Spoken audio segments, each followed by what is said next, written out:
On the 28th of March 2026, Sheila Shabet, a 20-year-old final year student of Karatina University, was murdered by her boyfriend Vincent Bet. On the 29th of March 2026, on a Sunday morning, the body of a 20-year-old girl by the name of Sheila Shabet was found in a bush on a farmland, nude and strangled, almost clear that she has been sexually assaulted, brutally beaten, and eventually choked to her death with her own belt. Just the day before, the 28th, Sheila Shabet had gone to the club with a young man by the name of Vincent Bet.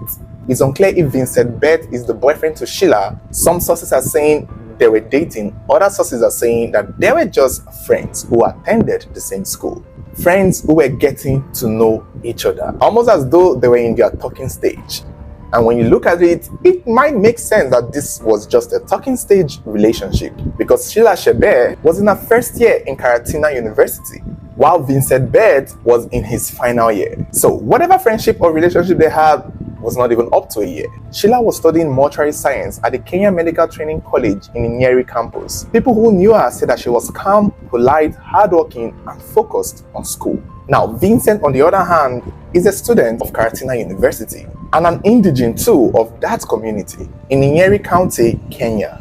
Although they don't school in the same school, their school is in the same community. And right before the 28th of March, Sheila and Vincent had been seeing each other and had been communicating with each other. What is not clear is the exact status of their relationship, like we've mentioned before. However, on the 28th of March 2026, they both went to a club in Karatina town. It was Vincent who had invited Sheila. And at this party, Vincent's friend, a young man named Edwin, along with his own girlfriend, also attended. So these were just two pairs of couples attending the clubs who are believed to be friends and aware of each other.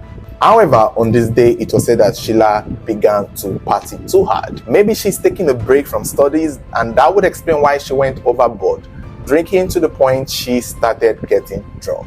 And that would be identified in the CCTV footage regarding this case that showed her staggering and unable to walk straight. That was how it was deducted that she must have drank so much. But given what happened in the end, is there a chance that she was spiked? Is there a chance that she was drugged? The story goes that she drank too much and became drunk. So let's move with that narrative. While still at the club, Vincent sent a WhatsApp message to Edwin, his friend, the one he came with to the party, who also came with his own girlfriend. Vincent asked Edwin if he could take Sheila, his girlfriend, to his house, and Edwin agreed. At 6:47 p.m., the CCTV from the school captured Edwin and his girlfriend as they were walking to Edwin's house. Behind them, followed closely by, was Vincent and Sheila. Now, I think this was the moment that Vincent asked Edwin to use his house as privacy to be with Sheila.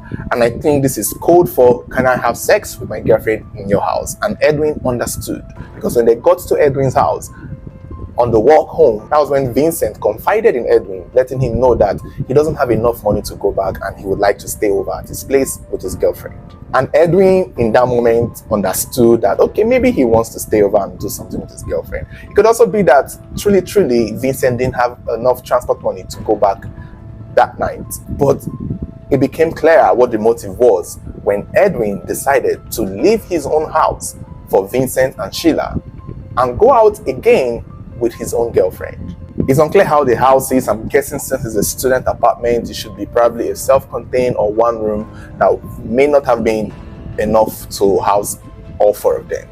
But Edwin, in his own good heart, or being a bro, decided to take his girlfriend out and let Vincent and Sheila stay in his house and do whatever they wanted to do for the night. According to CCTV footage, around 7 p.m., Edwin and his girlfriend were seen again by the CCTV as they left for the market, leaving Vincent and Sheila alone in Edwin's house. Around 7:52 p.m., the CCTV captured Vincent and Sheila walking on the road alone. At this point, we are made to understand that Sheila and Vincent had left Edwin's house and they were now back outside the house on the road taking a walk. This was when it was seen and clear that Sheila was staggering and walking like someone who was still high and drunk. But something was clear in this CCTV footage. Sheila was heading towards a direction and it started to look as though Vincent was pulling her to a different direction. Sheila wanted to go one way, Vincent was taking her another way. And this was when things started looking suspicious. In my mind, I'm guessing when they were inside, Vincent wanted to take the moment to do something. Remember, it's just barely 15 minutes after Edwin left with his girlfriend to the market, presumably. So maybe within this time, Vincent was trying to make a move.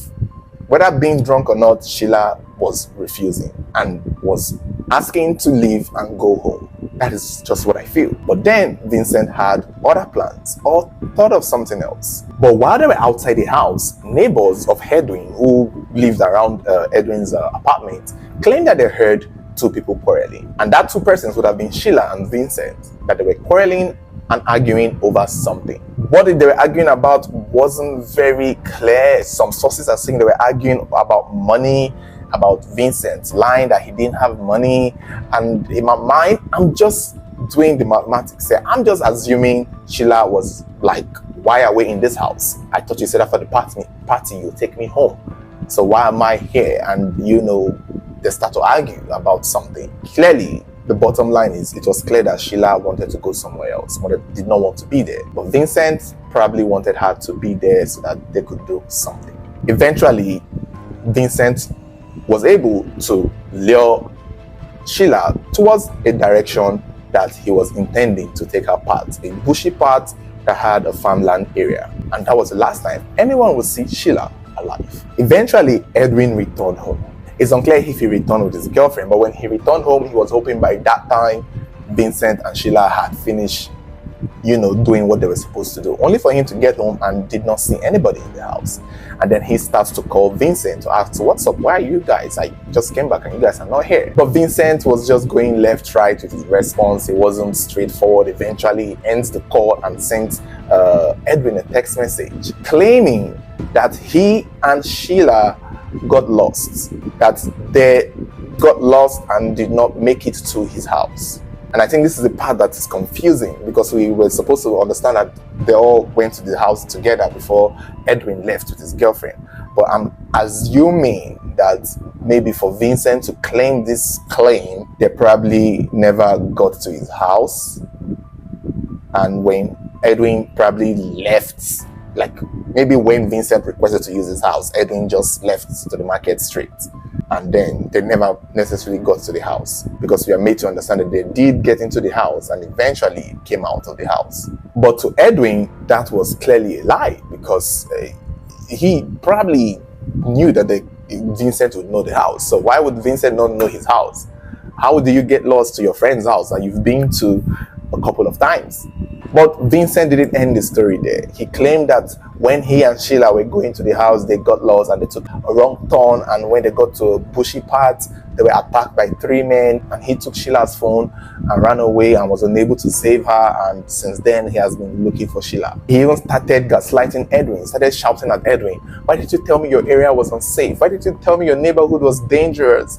Now I can't find my girlfriend. You almost put my life in danger. The very next day, Vincent even went to file a report that his phone had been stolen. But it's not clear if he filed a report that Sheila was missing and they were attacked and her life is probably in danger. It's not stated if he mentioned any of those. But that very next day still, Sheila's body was found. Her body was found in a very terrible state. She had been beaten, her trousers were pulled down, her belt was used to kill her, and it was obvious she had been sexually assaulted. The police were called and investigation started.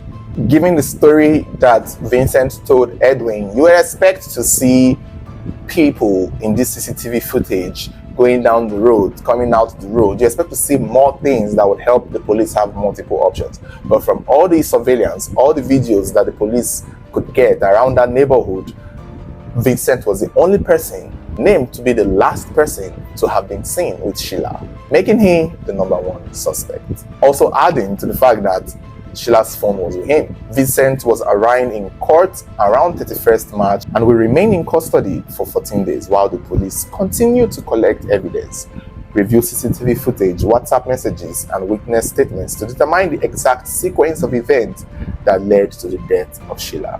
An autopsy on Sheila Shabet shows that she died from strangulation. Her family have called for justice and full accountability from whoever is the killer. It's just unfortunate. Again, to me, people saying that they were in a relationship, I understand, but this to me seems straightforward. This young man invited this girl, who is in 100 level, by the way. She's 20 years old, 100 level. He's a final year student of his own school, so he thought he could use her head. I don't know if you get the dynamics there is, he must have done this to so many girls. This wouldn't be his first rodeo. So he takes this girl out to a party, got her drunk, because there's no way a 20-year-old girl is at a party with you taking so many drinks and you won't stop her. Got her drunk, probably spiked the drink, told the friend to use his apartment, and the friend didn't think much of it because thought they were dating. But when the girl refuses and pushed back and said that she wants to leave, because nobody is that drunk.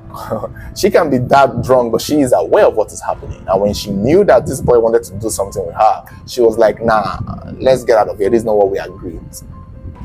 And he had no other option. This was most likely his only chance. And that's how you know that they were probably not in a relationship. And so, since she is drunk, he decided, like, okay, come this way, this is the road, you want to go home, come this way, and took her to a corner where he could get away with it, because he cannot now do that in his friend's house. He cannot force himself on this girl in his friend's house because the evidence will be damning. So he knew to do it elsewhere. That is what I see. That is what I can tell from this story. I don't think anything happened other than this guy trying to get his way with this girl, and he feels like he could do it and get away with it. Because if you were dating, why would you want to do it though? I guess he's just a pig who hated the fact that he would lose an opportunity to smash a girl that he so much had a crush on. This is why, as a young girl, you got to be careful who you meet and where you meet these people. A club is not where you go to have fun with your talking stage, and you don't just trust them with your drinks. It's also important to mention that the friend Edwin also testified to the police that Vincent lied about not having money, that he later found out that Vincent had money. So for Vincent to claim that he didn't have money and that's why he didn't want to go home and he wanted to stay at a friend's place came as a lie, which meant that he had an ulterior motive, which I feel like Edwin would have already known anyway, given that he gave them privacy. But okay, let's just see how this goes for Edwin.